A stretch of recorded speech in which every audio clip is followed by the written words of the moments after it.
Big boss హౌస్‌లో మొత్తానికి grand finale మనందరం అనుకున్న రోజు వచ్చేసింది. ఇక హౌస్ నుండి ప్రియాంకని సాగనంపాక, అర్జున్ అంపాటిని కూడా ఎలిమినేట్ చేసాక ఇంక హౌస్‌లో మొత్తం నలుగురు మిగిలారు. ఇక నలుగురు మిగిలింది ఎవరంటే అమర్‌దీప్, పల్లవి ప్రశాంత్, యావర్, శివాజీ.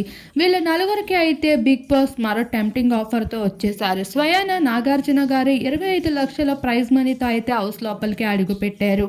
మీలో ఎవరైనా సరే ఈ ప్రైజ్ మనీ తీసుకొని వెళ్ళొచ్చు అంటూ పల్లవి ప్రశాంత్‌ని అడగడంతో నేను అసలు డబ్బును ఆశించడం లేదు. ఒకవేళ నేను గెలిచినా నా డబ్బులే ప్రజలకి ఇవ్వాలనుకుంటున్నాను. అలాంటప్పుడు నేనెందుకు 25 లక్షలు పట్టుకొని బయటికి వెళ్తాను. ఇప్పటి వరకు ఆత్మ అభిమానంతో అయితే ఇక్కడి వరకు వచ్చాను. అలానే అభిమానుల ప్రేమ దక్కించుకొనే వెళ్తాను. వాళ్ళు ఎటువంటి నిర్ణయం నాకు అందించినా నాకు పర్వాలేదు అంటూ పల్లవి ప్రశాంత్ అయితే చెప్తూ బిగ్ బాస్ మనసునే కాదు నాగార్జున మనసుని కూడా దోచుకున్నాడు. ఇక శివాజీ వంతు వచ్చినప్పటికీ శివాజీ కూడా బాబు గారు నేను డబ్బు లేక డబ్బును ఆశించి అయితే రాలేదు. ఒక మంచి పేరుని దక్కించుకోవాలనుకున్న ఆ పేరుతోనే వెళ్తాను అంటూ మాట్లాడాడు.